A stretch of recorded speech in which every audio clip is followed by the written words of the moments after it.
Hoy vamos a hablar de un informe acerca del financiamiento de la campaña del presidente Guillermo Lasso. Nos acompaña Leonardo Gómez, es coordinador del Observatorio de Gasto Público de la Fundación Ciudadanía y Desarrollo. Leonardo, gracias por estar con nosotros. ¿Cómo estás? Gracias por la invitación, muy buenos días.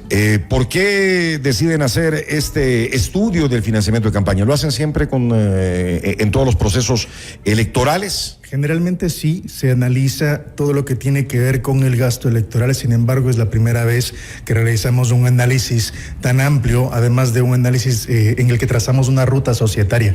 Es un informe bastante amplio que comienza por el análisis de cuánto aportaron y quiénes entregaron en fondos privados para la campaña. Recordemos que la campaña se financia por un lado con los fondos públicos que entrega el CNE, pero hay otro fondo que es de bolsillos privados que lo obtiene el... Que muy difícil llegar a dar con todo los aportes que pueden haber existido, porque además de, claro, que se pueden haber dado aportes de dinero. Hay muchas formas para apoyar a un candidato, ¿no? Y bien difícil seguir el rastro de todo ello.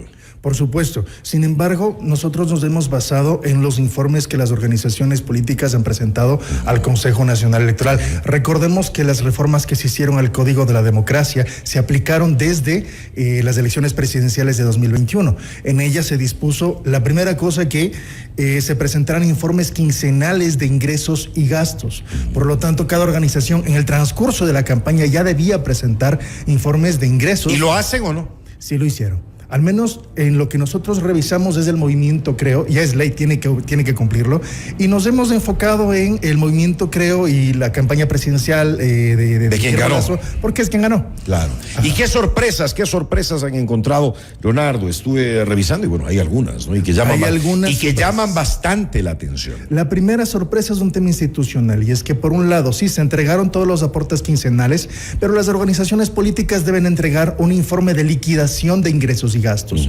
Ese informe no es público, y no es público mientras el Consejo Nacional Electoral no apruebe esos informes, no los revise y apruebe. A 2 años del proceso electoral y del cambio de mando, todavía no se han aprobado esos informes. No quiero decir con esto que las organizaciones políticas no las hayan presentado. Es el Consejo Nacional Electoral que no los ha revisado y no los ha aprobado a 2 años de las elecciones. Es importante que se lo haga, ha pasado ya demasiado tiempo. Y estamos a las puertas de un juicio político, incluso que podría llevarnos, valga la redundancia, llevarnos a un cambio de gobierno incluso. Así es. Bueno, y dentro de lo que ustedes han hecho este informe, ¿quiénes son los grupos o las personas que más aportaron para la campaña presidencial de quién ganó y de quién nos gobierna hoy por hoy? Muy buena pregunta. Nosotros hemos registrado, conforme a los ingresos que están en la página web del Consejo Nacional Electoral, un total de, redondeando, $1.200.000. Lo llamativo es que, a diferencia de las campañas... Sí, es relativamente poco, porque nosotros sabemos que en las campañas se gasta mucho más, pero así al menos es. De los gastos es lo que está registrado. Y lo que le decía, ¿no? Al comenzar la entrevista, es que hay muchos otros que es imposible. Y ahí vamos a un primer hallazgo. Recordemos que en plena campaña se repartieron mascarillas y pruebas COVID. En la campaña electoral se desplegaron algunas brigadas incluso para aplicar estas pruebas COVID. Eso no está registrado, por ejemplo.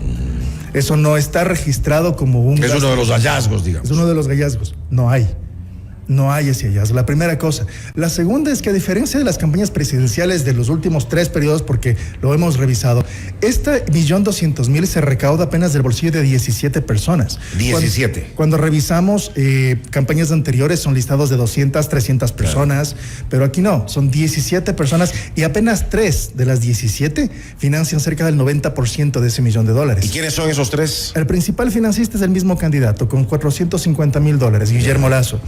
De su bolsillo. De su bolsillo. El segundo es su hermano Carlos Lasso, con $350.000, y el tercero es un nombre que todos conocemos, Danilo Carrera Drued, que entregó $250.000. Ahora, $250.000. Sí. El resto su cuñado, ¿no? ¿Perdón? Su cuñado. Su cuñado, por supuesto. Vinculado al caso del Gran Padrino. Ahora, la limitación de la ley. Nosotros podemos ver lo que ellos declaran, pero no tenemos ningún comprobante o registro de el origen de esos fondos. No sabemos de dónde sacaron. Podemos presumir que son familias adineradas y demás, pero no pasa más allá de la presunción. Ahora, de las 17 personas que aportaron, ¿cuántas tuvieron o tienen puestos políticos dentro del gobierno? ¿Cuántos tienen injerencia dentro del gobierno? Leonardo, cuéntenos, por favor. Ahí se pone mucho más interesante. Primero, destacar que son 3 de las 17 personas las que financian más del 80-90% de la campaña. Y que es la misma familia Lazo, ¿no? Es la misma familia, es del hermano y es del cuñado. Pero por otro lado encontramos que hay gastos menores si lo comparamos con el anterior, en donde hay exfuncionarios públicos posesionados una vez se cambió de presidencia. Entonces ahí tenemos, por ejemplo, a Fabián Pozo, exsecretario jurídico de Presidencia, que aportó poco menos de $10,000 y pues asumió la Secretaría Jurídica de Presidencia una vez Lazo asumió el poder también.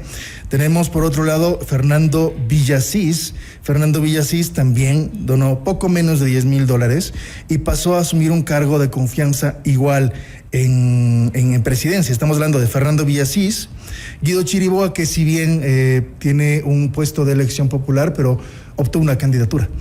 Tenemos, Eduardo Bonilla, también conocido como un exsecretario de Presidencia, entre otros. Ahora, entonces tenemos un listado de 5 personas y el presidente de la República, que sería una sexta, que asumieron cargos de confianza dentro de Presidencia. Pero eso no es ilegal desde ningún punto de vista, ¿no? Ilegal no, pero llamativo sí, porque ¿por qué? Son personas que primero aportan en campaña y después asumen un cargo de confianza a pocos días o el mismo día que cambia de mando un gobierno. Es decir, no vemos una ilegalidad, pero sí llama la atención y crea un conflicto de intereses. Sí, bueno, puede haber ese conflicto de intereses. Ahora, eso es algo que se ha dado en todos los gobiernos, no es algo nuevo.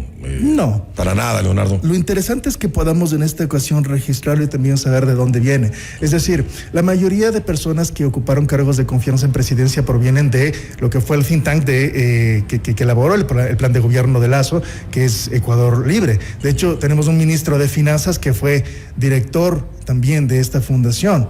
Pero Arosemena, por ejemplo, no registra ningún gasto de campaña, a diferencia de Fernando Villasís, de Eduardo Bonilla, a diferencia de Fabián Pozo, Ralph Suástegui también tenemos acá. El caso de Bonilla incluso es interesante. Nuevamente, no es un tema ilegal porque la norma no contempla ninguna ilegalidad. Pero cuando nosotros revisamos ahora ya no los ingresos, sino los gastos de campaña, vemos que primero no se gastó el 1.200.000, se gastó 900.000, un poco más, pero el 50% de estos fondos se gastó en publicidad, estrategia digital de la empresa Letera.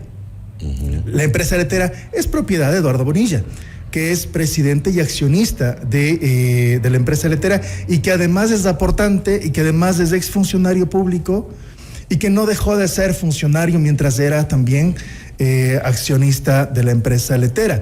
Nuevamente, no es un tema de legal porque la norma no le contempla, pero nosotros ya hemos visto, como ciudadanos también, muchos casos en donde no es ilegal, pero tampoco es ético. Claro, que no está bien. Semanas atrás, precisamente, el gobierno calificó como un abuso a la libertad de expresión a las acusaciones de una supuesta corrupción y presunto financiamiento ilegal a la campaña presidencial. ¿Están libres de esas acusaciones realmente, según el criterio de ustedes, Leonardo, como observatorio del gasto público? Lo que vemos acá claramente es... No me atrevo a tacharlo de un tráfico de influencias porque no cabe en la figura legal. Sin embargo, sí presumo un pago de favores en este sentido, o al menos, como mínimo, cuando menos un favoritismo por este lado.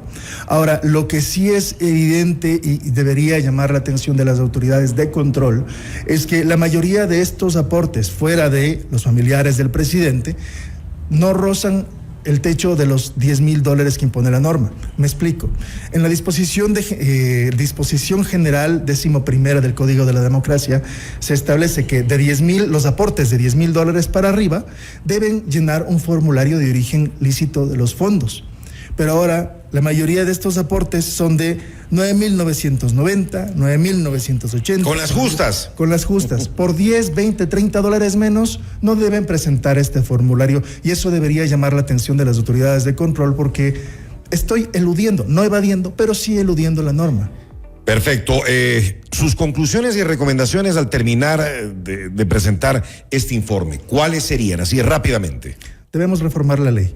La ley necesita ser más ajustada en cuanto a los aportes por parte de los sujetos privados para que no pueda evadirse la norma de esta forma o eludirse la forma. Segundo, las personas que en este caso son aportantes también deberían tener un tiempo de enfriamiento para que no puedan asumir cargos públicos de forma inmediata y así evitar conflictos de interés.